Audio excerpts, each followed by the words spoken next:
यहाँहरू सम्पूर्णमा नमस्कार। म रामचन्द्र पौडेल।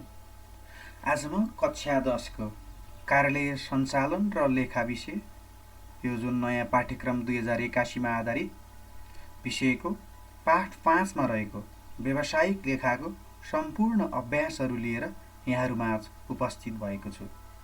सुरु गरौँ अभ्यासहरू। प्रश्न नम्बर 1, तलका प्रश्नहरूको अति छोटो उत्तर लेख्नुहोस्। क, व्यावसायिक लेखाविधि भनेको के हो? उत्तर, व्यावसायिक कारोबारको व्यवस्थित र वैज्ञानिक लेखा राख्न प्रयोग गरिने लेखाविधिलाई व्यावसायिक लेखाविधि भनिन्छ। ख, वित्तीय लेखाका कार्यहरू के हुन्? वित्तीय लेखाका कार्यहरू निम्नानुसार छन्: वित्तीय कारोबारको पहिचान गर्ने, अभिलेख राख्ने, वर्गीकरण गर्ने। त्यस्तै घ, लागत लेखाविधिको प्रयोग किन गरिन्छ? उत्तर, वस्तुको उत्पादन लागत र विक्रय मूल्य निर्धारण गर्न लागत लेखाविधिको प्रयोग गरिन्छ। घ, लेखामान प्रयोग गर्नुका कारणहरू दिनुहोस्। उत्तर, लेखामान प्रयोग गर्नुका कारणहरू निम्नानुसार छन्: लेखा पालनमा एकरूपता ल्याउन, वित्तीय विवरणको उपयोगिता बढाउन, आर्थिक निर्णय गर्न आदि। न, नेपाल लेखामान बोर्डले जारी गरेका लेखामानहरू के हुन्? उत्तर, नेपाल लेखामान बोर्डले जारी गरेका लेखामानहरू निम्नानुसार छन्: 1, नेपाल वित्तीय प्रतिवेदन लेखामान। 2, गैर नाफामूलक क्षेत्र वित्तीय प्रतिवेदन लेखामान। 3, नेपाल सार्वजनिक क्षेत्र लेखामान। च, नेपाल वित्तीय प्रतिवेदन लेखामान कस्ता कम्पनीहरूका लागि अनिवार्य गरिएको छ? उत्तर, नेपाल वित्तीय प्रतिवेदन लेखामान नाफा कमाउने उद्देश्यले स्थापना गरिएका कम्पनीहरूका लागि अनिवार्य गरिएको छ। छ, खाता सूची भनेको के हो? उत्तर, आर्थिक कारोबारहरूको व्यवस्थित रूपमा अभिलेख तथा प्रतिवेदन गर्नका लागि उपयोग हुने खाता वा सङ्केतहरूको तालिकालाई खाता सूची भनिन्छ। तलका प्रश्नहरूको छोटो उत्तर लेख्नुहोस्। क, व्यावसायिक लेखाविधिको परिचय दिनुहोस्। यसका महत्त्व तथा उद्देश्य प्रकाश पार्नुहोस्। उत्तर, व्यावसायिक कारोबारको व्यवस्थित र वैज्ञानिक लेखा राख्न प्रयोग गरिने लेखाविधिलाई व्यावसायिक लेखाविधि भनिन्छ। यसका महत्त्व तथा उद्देश्यहरू निम्नानुसार रहेका छन्: वित्तीय कारोबारहरूको व्यवस्थित तथा वैज्ञानिक तरिकाले पूर्ण अभिलेख राख्नु, व्यावसायिक कारोबारको आधारमा निश्चित अवधिको नाफा नोक्सान पत्ता लगाउनु, व्यावसायिक सङ्गठनको सम्पत्ति, दायित्व र पुँजीको अवस्था पत्ता लगाउनु। त्यस्तै गरेर वित्तीय कारोबारको अभिलेखको क्रममा उत्पन्न हुन सक्ने लेखात्मक गल्तीहरूलाई समयमै पत्ता लगाई सुधार गर्नु। त्यस्तै व्यवसायले सरकारी निकायलाई तिर्नुपर्ने करको रकम निर्धारण गर्न सहयोग पुर्याउनु। त्यस्तै गरी व्यवस्थापक तथा अन्य सरकारवाला पक्षहरूलाई आवश्यक पर्ने वित्तीय सूचनाहरू उपलब्ध गराउन।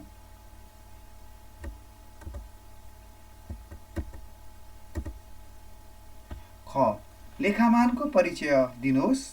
यसका फाइदाहरू उल्लेख गर्नुहोस्। उत्तर, वित्तीय लेखा राख्ने नीति र अभ्यासका क्रममा अवलम्बन गरिने साझा सिद्धान्त, मानव र प्रक्रियाहरूको समष्टिगत रूपलाई लेखामान भनिन्छ। लेखामानले लेखापालनका क्रममा अपनाइने विधिमा एकरूपता कायम गर्नुका साथै प्रतिवेदनमा समेत एकरूपता कायम गर्दछ। यसका फाइदाहरू निम्नानुसार छन्: 1, लेखापालनमा एकरूपता कायम गराउँछ। 2, वित्तीय विवरणको उपयोगिता बढाउँछ। 3, आर्थिक निर्णय गर्न मद्दत गर्दछ।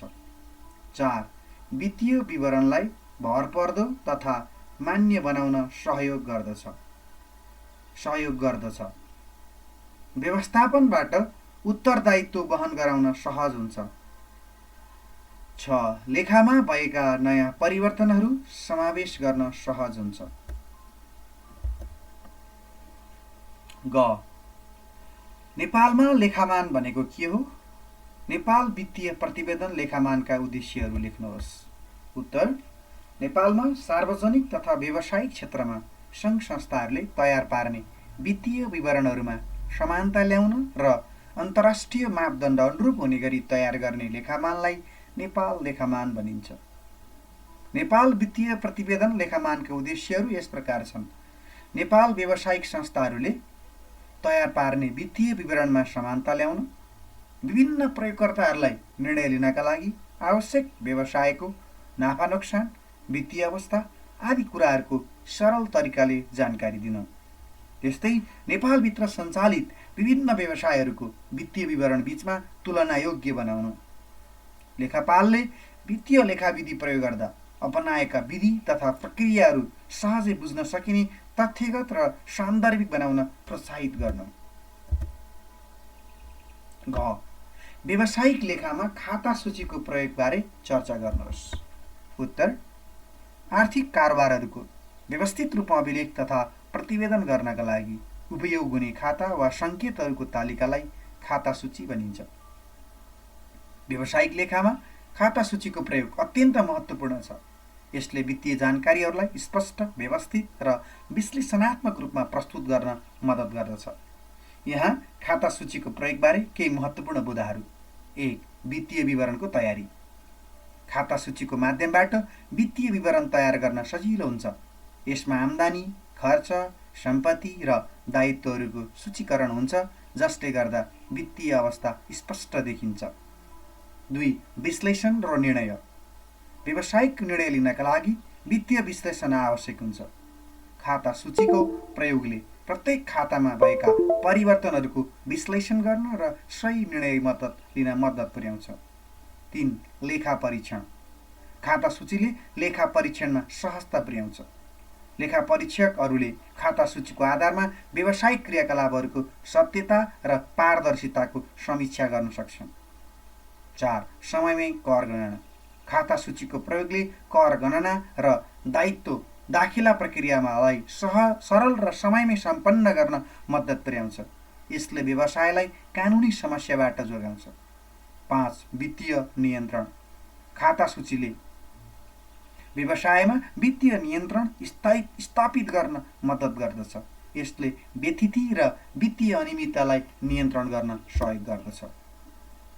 तलका प्रश्नहरूको लामो उत्तर लेख्नुहोस्. क. लेखाविधिका प्रकारहरूको बारेमा व्याख्या गर्नुहोस्. लेखाविधिका प्रकारहरू निम्न अनुसार छन्. 1. वित्तीय लेखाविधि. मुद्रामा मापन गर्न सकिने वित्तीय कारोबारहरूको पहिचान गर्ने, अभिलेख राख्ने, वर्गीकरण गर्ने, सारांश तथा नतिजा निकाल्ने र नतिजाको व्यवस्था गर्ने लेखालाई वित्तीय लेखा भनिन्छ. वित्तीय लेखाविधि सरकारी निकाय, व्यवसाय, गैर नाफामूलक सङ्घ सङ्गठन र व्यक्ति तथा पेसाकर्मी समेत प्रयोग गर्दछन्. 2. लागत लेखाविधि. वस्तु तथा सेवा उत्पादन, बिक्री, वितरण गर्दा लाग्ने खर्चको व्यवस्थित तवरले पहिचान गर्ने, अभिलेख राख्ने, वर्गीकरण गर्ने, संक्षेपीकरण तथा सारांश निकाल्ने र नतिजा विश्लेषण तथा सम्प्रेषण गर्ने लेखाविधिलाई लागत लेखाविधि भनिन्छ. वस्तु तथा सेवाका कुल लागत तथा प्रति एकाइ लागत पत्ता लगाई विक्रय मूल्य निर्धारण गर्न र लागत नियन्त्रण गर्न लागत लेखाविधि प्रयोग गरिन्छ. 3. व्यवस्थापन लेखाविधि. व्यवस्थापकीय कार्यहरू सम्पादन गर्नमा सहयोग पुर्याउन आवश्यक पर्ने वित्तीय तथा गैर वित्तीय सूचना सङ्कलन गर्ने, प्रशोधन गर्ने तथा भण्डारण गर्ने, सम्प्रेषण गर्ने लेखाविधिलाई व्यवस्थापन लेखाविधि भनिन्छ. व्यवस्थापन लेखाविधि मुख्य गरी लागत लेखाविधि र वित्तीय लेखाविधिको सूचना तथा तथ्याङ्कहरूमा आधारित भई व्यवस्थापकीय कार्यमा तिनको प्रयोगसँग सम्बन्धित हुन्छ. ख. लेखामानको आवश्यकता किन पर्दछ? नेपाल लेखामान र नेपाल वित्तीय प्रतिवेदन लेखामानका बारेमा वर्णन गर्नुहोस्. उत्तर.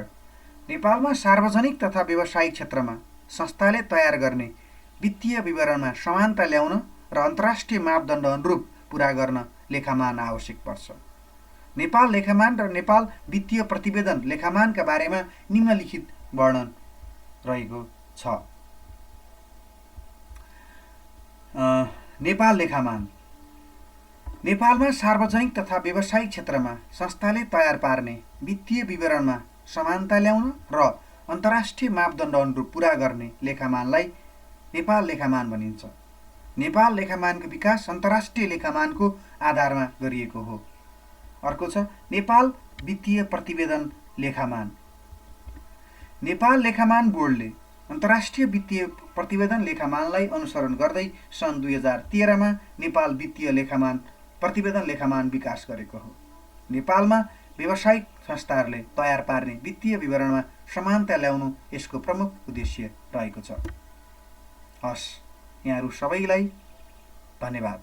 थ्याङ्क यू सो मच हेरिदिनु भयो भिडियो अन्तिमसम्म। यस्तै अन्य भिडियोहरू हेर्न चाहनुहुन्छ भने कृपया यस च्यानललाई सब्स्क्राइब, लाइक र सेयर गर्न नभुल्नुहोला। Thank you.